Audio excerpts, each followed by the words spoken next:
जय हिंद साथियों। बिहार होमगार्ड की वैकेंसी आ गई है। बहुत दिनों से कुछ नोटिस आ रही थी कि बिहार होमगार्ड की वैकेंसी आने वाली है और बिहार होमगार्ड की फाइनली जो वैकेंसी आई है वो 15,000 आई हुई है। इसमें हम लोग देखेंगे कि क्या योग्यता है, कितनी आयु के लोग अप्लाई कर सकते हैं और किस स्टेट के लोग अप्लाई कर सकते हैं। इस वीडियो में सारी हम बिहार होमगार्ड की जो नोटिफिकेशन में आई हैं सारी चीज़ें, जितनी भी क्वालिफिकेशन है उन सब चीज़ों के बारे में डिस्कस करेंगे। हम लोग देखेंगे कि बिहार होमगार्ड की जो 2000 भर्ती जो इस बार आई है 2025 की जो उसके आवेदन शुरू हो गए हैं। कल 27 मार्च से आवेदन शुरू हो जाएंगे और 16 अप्रैल तक की आप लोग अप्लाई कर सकते हैं। इसके बारे में पूरी डिटेल देंगे कि क्या किस एज वाले लोग फॉर्म भर सकते हैं और फॉर्म भरने के लिए क्या योग्यता होनी चाहिए। इन सब चीज़ों के बारे में हम इस वीडियो में सारा डिस्कस करेंगे, तो आखिर तक इस वीडियो में बने रहिएगा। हम लोग आगे देखते हैं कि इसमें क्या क्या दिया गया है, उस पूरे नोटिफिकेशन की हम लोग एनालिसिस करेंगे और देखेंगे कि क्या क्या हमारा इस नोटिफिकेशन में दिया गया है। तो हम लोग देखते हैं कि जो नामांकन है, तो जो अर्हताएं दी गई हैं, यानी जो रिक्वायरमेंट चाहिए उनको, वो हमें क्या क्या है उसके बारे में शायद आपको थोड़ा सा ब्लर दिख रहा होगा, बट देखिएगा कि अभ्यर्थी जो है वो बिहार का स्थायी निवासी होना चाहिए। यानी एक ये चीज क्लियर हो गई कि जो लोग बिहार के निवासी हैं वही लोग फॉर्म भर सकते हैं, अदर स्टेट वाले फॉर्म इसमें नहीं भर सकते हैं। दूसरा ये है कि वहाँ का डोमिसाइल वहाँ पर लगेगा, इसको जो निवास प्रमाण पत्र बनता है वो बिहार का लगेगा। फिर उसके बारे में दिया गया है कि जो उम्र है, यानी जो एज है बिहार के लोगों को, वो 1 जनवरी 2025 को सभी वर्गों में, चाहे वो पुरुष हो, चाहे वो महिला हो, चाहे वो थर्ड जेंडर हो, अभ्यर्थियों के लिए न्यूनतम आयु 19 से लेकर के 40 वर्ष तक होनी चाहिए। तो एक चीज ये होगी कि आयु जो है हमारी वो कितनी होनी होगी, जो आयु का क्राइटेरिया दिया गया है वो 19 से लेकर के 40 साल तक की दिया गया है। यानी जो लोग 19 से लेकर के 40 साल के बीच में है, चाहे वो पुरुष हो, चाहे वो महिला हो, चाहे वो ट्रांसजेंडर हो, वो भर सकता है। लेकिन जो 1 जनवरी 2025 को उसकी उम्र 19 साल पूरी होनी चाहिए। ठीक है, आगे हम लोग देखते हैं कि शैक्षिक योग्यता क्या है। कि वैसे तो जो होम गार्ड की वैकेंसी जो है वो हाई स्कूल से आती है, बट इस बार जो है वो इंटर मांगी गई है। तो इस बार शैक्षिक योग्यता क्या दिया गया है कि जो लोग 1 जनवरी 2025 तक की अभ्यर्थी को उच्च माध्यमिक, यानी जिसको इंटरमीडिएट या इंटर कहते हैं, राज्य सरकार द्वारा मान्यता प्राप्त परीक्षा उत्तीर्ण की होनी चाहिए। यानी जो लोग इस बार फॉर्म दिया, ये जो पेपर दिया होगा इंटर का, वो लोग नहीं भर सकते हैं इंटर के, क्योंकि 1 जनवरी को तो आपका इंटर होना चाहिए, बट पेपर हुए हैं मार्च में। तो जो इस बार फॉर्म जो पेपर इंटर वालों ने दिया वो नहीं भर सकते हैं, बट आपका जो इंटर क्वालिफिकेशन जो चाहिए होगा वो जो दिया गया है इसमें कि 1 जनवरी 2025 तक की आपको इंटर हो जाना चाहिए। आगे हम लोग देखते हैं कि जो शैक्षिक योग्यता जो दी गई है वो क्या दी गई। शारीरिक योग्यता जो दी गई है उसमें कहा गया है कि अभ्यर्थी को शारीरिक रूप से कठिन मैदानी कार्य करने के लिए सक्षम होना चाहिए। यानी कुछ जो लोग होते हैं जिनका प्री या मेंस या एग्जाम निकलने में थोड़ी सी जो बाहर हो जाते हैं मेरिट से, उनके लिए सिर्फ एक ये गुड न्यूज है कि इसमें कोई एग्जाम नहीं होना है, सिर्फ फिजिकल पे ही आपका ये इसका जो सिलेक्शन होगा। आगे हम लोग इसके बारे में तो पूरी डिटेल देखते हैं कि क्या दिया है। आगे हम लोग देखते हैं कि जो इसमें शारीरिक मापदंड कुछ पूछे गए हैं कि शारीरिक जो मापदंड दिए गए हैं, ऊंचाई, यानी पुरुष अभ्यर्थी की जो ऊंचाई होनी चाहिए, यानी कुछ मंडलों में वैकेंसी नहीं है जिसमें कुछ का रिजर्वेशन मिला है, जैसे पूर्णिया और कोसी मंडल के जिलों को छोड़ करके, ठीक है। बाकी की न्यूनतम ऊंचाई जो है वो 5 फुट 4 इंच होनी चाहिए, यानी 5 फुट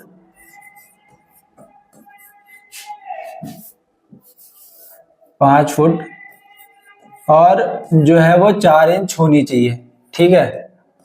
और दूसरा ये पूर्णिया कोसी के प्रमंडल जिलों को आरिया, किशनगंज, कटिहार, सहरसा और सुपौल एवं मधुपुर जिला के पुरुष अभ्यर्थियों के लिए न्यूनतम ऊंचाई जो होनी वो उसमें 2 इंच की कमी हो गई, यानी 5 फुट 2 इंच होनी चाहिए। यानी इन जो जिले हैं उनको उनमें आरक्षण मिला है या यूं है कि उसमें जो थोड़ा सा क्राइटेरिया कम कर दिया गया है। दूसरा आगे क्या दिया गया है कि सभी वर्गों की महिलाएं अभ्यर्थियों की जो न्यूनतम ऊंचाई दी गई है वो 153 सेंटीमीटर दी गई है, यानी चाहे वो किसी भी कैटेगरी को हो, उनकी जो न्यूनतम हाइट है वो 153 सेंटीमीटर होनी चाहिए। अब हम लोगों का जो पुरुष का जो सीना मापा जाता है उसके बारे में देखते हैं कि जो पुरुष अभ्यर्थी हैं वो जो ये मंडल जिनका छोड़ा गया उनके छोड़ करके बाकी जो है वो 79 इंच, यानी 31 इंच या यूं कहेंगे 79 सेंटीमीटर होनी चाहिए। यानी जो जो पुरुषों का चेस्ट नापी जाती है वो 31 इंच और 79 सेंटीमीटर होनी चाहिए। कुछ जो है वो जिलों जिनमें आरक्षण मिला है, जैसे पूर्णिया, कोसी, प्रभामंडल, पूर्णिया, अररिया, किशनगंज, कटिहार, ये सब इनमें जो 30 इंच चाहिए यानी 76 सेंटीमीटर होना चाहिए। यानी इसमें 79 सेंटीमीटर होना चाहिए और इसमें जिनको कुछ रिलैक्सेशन मिला है उनमें 76 होना चाहिए। यानी जो जो जो जो अभ्यर्थी जिस जिले से है वो अपने अकॉर्डिंग देख ले। और एक बात ये है कि जो अभ्यर्थी जिस जिले का निवासी है उसी जिले से ही फॉर्म भरे, दूसरे जिलों से अगर फॉर्म आप भरते हैं तो वो आपका फॉर्म कैंसिल हो जाएगा। तो जिस जिले से आपका डोमिसाइल बना है वहीं से अप्लाई करिए, ये नहीं कि जहां वैकेंसी ज्यादा है जिस जिले में उस जिले से अप्लाई ना करें, वरना आपका फॉर्म सारा खराब हो जाएगा। आगे कहा गया है कि जो सभी वर्गों के महिला अभ्यर्थियों के लिए सीना की मापी नहीं की जाती, यानी किसी भी फिजिकल एग्जाम में महिलाओं की कोई मापदंड सीने की नहीं होती है। आगे हम लोग देखते हैं कि जैसे ये कहा गया है कि जो एक इम्पोर्टेंट है कि जो ये थर्ड जेंडर जो ट्रांसजेंडर हैं अभ्यर्थियों के लिए शारीरिक मापदंड या शारीरिक दक्षता की परीक्षा जिस प्रकार मापदंड महिला के लिए जाएगा वही सारे समान ट्रांसजेंडर के लिए होगा, या जितनी जो शारीरिक मापदंड महिला का होगा वही सारा जो है वो ट्रांसजेंडर का नापा जाएगा। आगे हम लोग देखते हैं कि उसके बाद जो है वो चरित्र प्रमाण पत्र चाहिए होगा। कुछ लोगों में क्या होता है कि गांव देहात में कोई अगर किसी पे कोई केस हो जाता है तो लड़ाई झगड़े का, तो अभ्यर्थी का नैतिक चरित्र स्वच्छ होना चाहिए, ये वहां से चेक किया जाएगा या चरित्र प्रमाण पत्र लगेगा उसका। फिर हम लोग देखते हैं कि गृह रक्षकों यानी होमगार्ड में स्वच्छ नामांकन इस शर्त पर के साथ किया जाएगा कि अभ्यर्थी जो है जिसकी जॉब लगेगी या जो जॉब ज्वाइन करेगा कम से कम जो है वो 3 साल की सेवा की रक्षा वाहिनी या बिहार को देने में सहमत होगा। यानी एक तरीके का बॉन्ड भरवाया जाएगा कि मिनिमम आपको 3 साल नौकरी करनी ही पड़ेगी। कुछ लोगों को जो होता है कि जो जॉब ज्वाइन कर लेते हैं 5-10 1 साल किया फिर छोड़ देते हैं, लेकिन इसमें कहा गया कि आपको मिनिमम जो है वो 3 साल देने ही पड़ेंगे, उसके बाद आप जॉब छोड़ सकते हैं या उसके बाद आप रिजाइन ले सकते हैं, दूसरी जॉब ज्वाइन अगर करना चाहे तो कर सकते हैं। ठीक है, तो ये एक तरीके का बॉन्ड है, वो आपको करना ही पड़ेगा 3 साल के लिए। आगे हम लोग देखते हैं कि आगे क्या दिया गया है कि जो एग्जाम में फॉर्म भरा जाएगा उसकी कुछ फीस भी लगेगी। यानी जो अनरिजर्व कैटेगरी वाले हैं या आर्थिक रूप से कमजोर या पिछड़ा वर्ग जो थर्ड जेंडर के हों चाहे या अन्य पिछड़ा वर्ग के हों, उन सबको 200 रुपए की फीस लगेगी। यानी उनको अप्लाई करने के लिए 200 रुपए का फीस भरनी पड़ेगी। फिर जो बिहार के अनुसूचित जाति या अनुसूचित जनजाति की या जितनी भी महिलाएं हैं, ठीक है, उनको 100 रुपए की फीस भरनी पड़ेगी। यानी महिलाओं का और SC ST का जो बिहार के हैं उनको 100 रुपए की फीस भरनी पड़ेगी, बाकी को सबको 200 रुपए का फीस भरनी पड़ेगी। ये उसकी फीस डिटेल है। आगे हम लोग देखते हैं कि आगे क्या दिया गया है कि उसके बारे में हम लोग देखते हैं कि जो शारीरिक योग्यता और दक्षता होगी वो एक क्रमबद्ध तरीके से होगी कि एक स्टेप आप पास हो जाते हैं, देन उसके बाद दूसरा स्टेप, दूसरे स्टेप के बाद तीसरा स्टेप। तो कुछ स्टेप्स में जो है वो शारीरिक दक्षता होगी, उसके बारे में हम लोग देख लेते हैं कि क्या दिया गया है कि जो शारीरिक योग्यता और दक्षता जो है वो जिला स्तर पर आयोजित की जाएगी, यानी जिलेवार होगी, जो कुल 15 अंकों की होगी। यानी जो एग्जाम होगा वो 15 अंकों का होगा। आप लोग ध्यान से दीजिएगा कि 15 अंकों में ही आपकी जॉब लगेगी, यानी मेरिट बनेगी। अच्छा, इसमें देखेंगे कि क्या दिया गया है कि जो शारीरिक योग्यता या दक्षता है क्रमबद्ध तरीके से होगी, यानी एक स्टेप के बाद में दूसरा चरण प्रारंभ होगा। तो पहले चरण में दिया गया है कि इसमें क्या दिया गया है, पहले चरण में दिया गया कि जो पहला स्टेप होगा कि अभ्यर्थियों की बायोमेट्रिक रजिस्ट्रेशन एवं सत्यापन के उपरांत पहले क्या होगी, दौड़। यानी अगर हम पहले क्रम पे इसको लेके चलते हैं तो पहली जो है वो दौड़ है। ठीक है, दौड़ जो पुरुषों की अलग है, महिलाओं की अलग है। यानी जो दौड़ निर्धारित समय में दौड़ पूरा नहीं करता है, जो पास हो गए वो अलग है, जो फेल हो गए नहीं कर पाने वाले अभ्यर्थियों को असफल घोषित कर दिया जाएगा, और जो पास हो जाएंगे वो आगे मतलब भाग लेंगे, और जो पास नहीं होंगे वो मतलब आगे भाग नहीं ले सकेंगे। ठीक, उसके बाद में जब दौड़ कर लेंगे तो दौड़ के बाद में क्या है कि दूसरे स्टेप में क्या दिया गया है कि दौड़ जब हो गई और उसमें आप पास हो गए, देन उसके बाद में दूसरा जो दिया गया है, दूसरा देखते हैं कि अगर इसमें कहा गया कि दौड़ में सफल अभ्यर्थियों को ऊंचाई यानी जो पुरुषों की और जो महिलाओं की नापी जाएगी, और जो पुरुषों में सीना नापा जाता है उसकी माप होगी, और जिन अभ्यर्थियों की ऊंचाई एवं सीने की माप निर्धारित मापदंड से कम होगी उन्हें असफल कर दिया जाएगा। पहली चीज आपकी दौड़ होगी, दौड़ के बाद में आपकी हाइट और चेस्ट नापा जाएगा। अगर दौड़ में बाहर तो आप बाहर हो जाएंगे। देन उसके बाद में हाइट और चेस्ट में आप अगर फेल हो गए तब बाहर हो जाएंगे। अगर पास होते हैं तो आप तीसरे चरण में आ सकते हैं। जो लोग दौड़ और हाइट और चेस्ट नापने के बाद में जब आप क्वालिफाई दोनों हो जाएंगे, तीसरे स्टेप्स में चल जाएंगे। फिर उसके बाद में क्या गया कि जब आप दो चीजें पास हो जाएंगे तो उनको ऊंची कूद, लंबी कूद और गोला फेंक में भाग नहीं ले पाएंगे। आप देखते हैं, यानी पहला क्या हुआ, पहला जो चरण हो गया हमारा हाइट का, दूसरा हो गया ऊंचाई का, ठीक है, सॉरी एक सेकंड, दूसरा हो गया ऊंचाई का, तीसरा हमारा हो गया, तीसरा अगर चरण लेते हैं तो उसमें क्या हो गया, लंबी कूद, ऊंची कूद और गोला फेंक, यानी जो ऊंची कूद है वो तीसरा चरण होगा। ठीक है, पहला चरण दौड़, दूसरी ऊंचाई और चेस्ट नापा जाएगा। तीसरे चरण में क्या किया जाएगा, तीसरा चरण है कि ऊंची कूद, लंबी कूद और गोला फेंक में सभी प्रतियोगिता अलग अलग अधिकतम और 5 अंक होंगे अधिकतम, यानी इन सब का भी आगे देखेंगे कि किसमें कितना नंबर मिल रहा है और कितना आप लंबी कूद, ऊंची कूद करते हैं तो किस फीट पे कितना नंबर मिलेगा। आगे हम लोग देखेंगे कि ऊंची कूद अभ्यर्थियों को ऊंची कूद, लंबी कूद और गोला फेंक तीनों प्रतियोगिताओं में अधिकतम 3 मौका दिया जाएगा। यानी एक बार आप फेल हो गए तो दूसरी बार मौका मिलेगा, 2 बार आप फेल हो तो 3 बार मौका मिलेगा, 3 से ज्यादा मौका नहीं मिलेगा। ठीक, आगे हम लोग देखते हैं कि आगे क्या दिया है कि यदि कोई अभ्यर्थी शारीरिक परीक्षा को निर्धारित तिथि एवं समय पर उपस्थित नहीं होते हैं तो उन्हें दूसरी तिथि को मौका नहीं दिया जाएगा। तो ये जो लोग ये ध्यान दें कि मान लो कि कोई जब आपका शारीरिक परीक्षण हो रहा है उस डेट को नहीं गया, बाद में चले जाएंगे तो वो मान्य नहीं होगा, आप दोबारा नहीं दे सकते। अगर आप एब्सेंट हैं तो आप ऑटोमेटिक बाहर हो जाएंगे। आगे हम लोग देखते हैं कि आगे क्या दिया गया है कि अब हम लोग इसमें देखते हैं कि किसमें कितना नंबर मिलेगा। तो जैसे इसमें दिया गया है कि जब आप 16 मीटर की जब आप 16 मीटर की जो है वो दौड़ के लिए समय जो दिया गया 6 मिनट के अंदर पूरी करनी है। ये किसकी है, पुरुषों के लिए, यानी 16 मीटर की जो दौड़ है वो 6 मिनट में पूरा करनी है। महिलाओं में 800 मीटर दौड़ है वो 5 मिनट में पूरी करनी है। यानी ये कहें कि 1600 मीटर वो 6 मिनट में करनी है और यहाँ पर 800 मीटर वो आपको 5 मिनट में करनी है। ये महिलाओं का, ये पुरुषों का हो गया, महिलाओं का हो गया। अगर आप 4 फीट से कम दौड़ते हैं तो आपको कोई नंबर नहीं मिलेगा। अगर आप 4 फीट दौड़ लेते हैं तो 1 नंबर मिलेगा, ये पुरुषों की है। 4 फुट 3 इंच दौड़ लेते हैं, ऊंची कूद कूद लेते हैं तो 2 अंक मिलेगा। अगर 6 फुट कूद लेते हैं तो 3 अंक मिलेगा।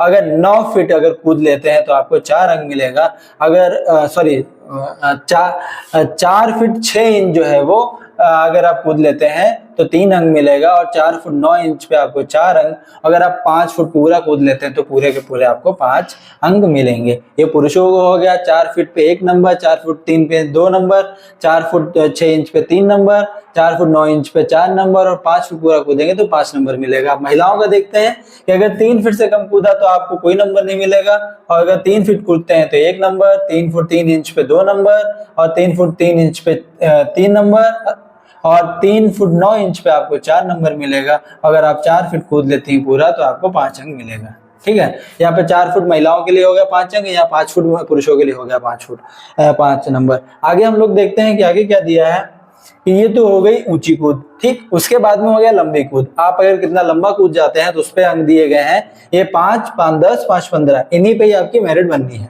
ठीक है, आगे देखिए कि जो है 12 फीट तक की अगर आप कूद लेते हैं तो कोई अंक नहीं मिलेगा अगर 12 फीट से कम कूदते हैं। फिर क्या 12 फुट से अधिक और 13 फुट तक की अगर आप करते हैं तो आपको 1 अंक मिलेगा और 13 फुट से 14 फुट तक करते हैं तो आपको 2 अंक मिलेगा और 14 से 15 फुट तक करते हैं तो आपको 3 अंक मिलेगा और 15 फुट से 16 फुट अगर कूदते हैं तो आपको 4 अंक मिलेगा। अगर आप 16 फीट से अधिक कूदते हैं तब जाकर के आपको 5 नंबर मिलेंगे। ठीक है, वहीं पर जब यहाँ पर हो गया पुरुषों का, यहीं पे हो गया महिलाओं का, अगर 9 फुट तक की अगर कूदते हैं तो कोई अंक 0 अंक मिलेगा। 9 से 10 फीट में 1 अंक मिलेगा और 10 से 11 फीट पे आपको 2 अंक मिलेगा और 11 से लेकर के 12 फुट पे आपको 3 अंक मिलेगा। ठीक है, तो जो ये महिलाओं का दिया, फिर क्या दिया है कि 12 से 13 फुट पे आपको 4 अंक मिलेगा। अगर आपको पूरे अंक चाहिए तो आपको अभी से प्रैक्टिस करनी पड़ेगी कि 13 फुट आपको कूदना ही पड़ेगा, तब जाकर के आपको 5 अंक मिलेंगे। ठीक है, ये क्राइटेरिया दिया गया है पुरुषों की लंबी कूद का, ये महिलाओं की लंबी कूद का। फिर हम लोग तीसरे पे आते हैं। तीसरा जो होगा मापदंड जिसमें हम लोग देखेंगे, जिसमें आपको गोला फेंका जाना होगा, जो कि 16 पाउंड का गोला होगा, जिसका वेट 16 पाउंड का होगा, और महिलाओं का जो होगा वो 12 पाउंड का होगा। अब इसमें क्या क्या क्राइटेरिया दिया गया है कि अगर आप 16 फीट तक की फेंक लेते हैं तो कोई अंक नहीं मिलेगा। अगर 16 से 17 के फीट तक की में आते हैं तो 1 अंक मिलेगा, और 17 से 18 फीट तक के फेंक देते हैं तो 2 अंक मिलेगा, और 18 से 19 फीट तक फेंक देते हैं तो आपको 3 अंक मिलेगा, और 19 से 20 फीट तक की अगर आप फेंकते हैं तो आपको 4 अंक मिलेगा। अगर आपको पूरे अंक चाहिए तो 20 फीट से ज्यादा ही आपको फेंकना पड़ेगा, तभी जाकर के आपको 5 अंक मिलेगा। तो इधर आ जाता है, ये पुरुषों को हो गया। अब महिलाओं को हम लोग देखते हैं कि महिलाओं में 10 फुट तक की अगर देखते हैं तो कोई अंक 0 अंक मिलेगा। अगर 10 से 11 फुट के बीच में भेजते तो 1 अंक मिलता है। 11 से 12 फुट तक की अगर फेंकते हैं तो 2 अंक मिलेगा, और 12 से 13 फुट पे आपको 3 अंक मिलता है, और 13 फुट से 14 फुट पे आप देखते हैं तो आपको 4 अंक मिलता है, और 14 फुट से जब अधिक फेंकेंगे तब जाकर के आपको 5 अंक मिलेगा। ठीक है, तो इसी 15 नंबरों पे आपका सारा का सारा जो है वो मेरिट बनेगी, और इन्हीं से आपका जो सारा क्राइटेरिया तैयार होगा।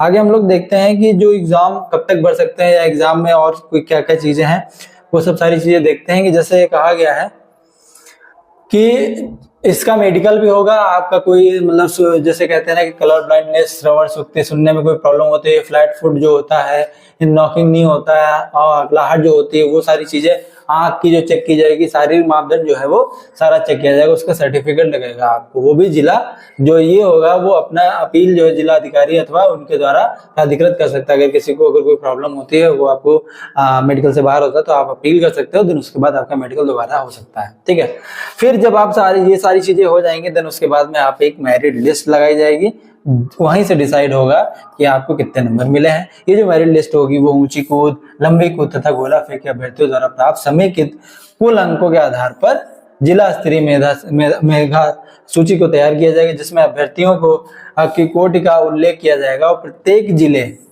में रिक्त विरुद्ध 1.5 यानी 1.5 गुना जो कहा गया कि अभ्यर्थियों की सूची को प्रकाशित किया जाएगा, यानी जितने बच्चे पास होंगे उनके 1.5 गुना बच्चे जो है जो बुलाए जाएंगे मेरिट में दिया जाएगा।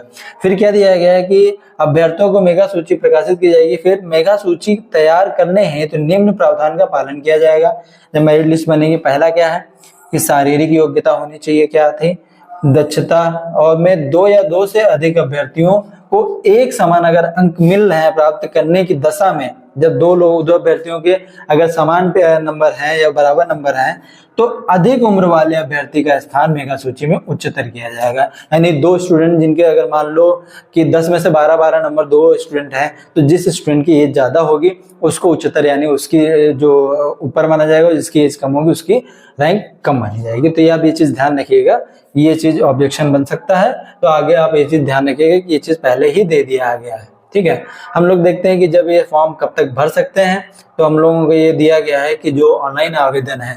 अच्छा, एक चीज और देखनी है कि अगर यहाँ पर एग्जाम नहीं हो रहा है तो आप ये नहीं कि कोई ऑफलाइन फॉर्म भर दे या कहीं और डायरेक्ट एप्लीकेशन भर दे या कुछ भी कर दे। अगर आपको सिर्फ और सिर्फ ऑनलाइन ही अप्लाई करना है, किसी और तरीके से अप्लाई नहीं करना है। किसी और भी तरीके से अगर आप अप्लाई करेंगे तो आपका फॉर्म जो है वो मान्य नहीं होगा। इसमें कहा गया है कि जो आवेदन होंगे वो ऑनलाइन ही होंगे। पत्र भरने की जो अंतिम तिथि है वो 16 अप्रैल के मध्य रात्रि तक की है, यानी इस आगे बढ़ने की डेट भी नहीं बढ़ने, क्योंकि इसमें एग्जाम होना नहीं है तो डेट एक्सपेंड नहीं हो पाएगी। तो इसमें कोई विस्तार नहीं किया जाएगा। ये दिया भी गया है कि इसमें कोई डेट बढ़ाई नहीं जाएगी। तो आप जिन्होंने लोग कल से अप्लाई करने की डेट शुरू हो गई 27 मार्च से, आप लोग अप्लाई कर दीजिए, जल्दी से जल्दी अपना फॉर्म जो है वो भर दीजिए, ताकि आप अगर डेट चली गई तो फिर आप दोबारा एक्सटेंड नहीं हो पाएगी। आगे ये भी दे दिया गया है कि साथ ही साथ जो मैंने अभी बोला कि डाक, हाथों हाथ या अन्य माध्यम से भेजे गए आवेदन स्वीकार नहीं किए जाएंगे। यानी आप कोई डाक से या किसी भी हाथ से एप्लीकेशन भेज देते हैं या कोई और माध्यम से अगर कोई एप्लीकेशन भरते हैं तो आपका कोई फॉर्म मान्य नहीं होगा। आप सिर्फ और सिर्फ अप्लाई कर दीजिए। तो यही है कि जो लोग अब फॉर्म अभी तक नहीं भरे, आज से कल से भरना शुरू हो गए, आप लोग जल्दी से जल्दी अप्लाई कर दीजिए और 15,000 अभ्यर्थियों में आप अपनी जगह पूरी कर लीजिए। और आपको ये वीडियो अगर अच्छी लगी हो तो इस वीडियो को लाइक करें, अपने दोस्तों के साथ शेयर करें, जो फॉर्म भरना चाहते हैं उनको आप शेयर कर दीजिए और हमारे चैनल को सब्सक्राइब जरूर कर लीजिएगा। इसी के साथ जय हिंद, जय भारत।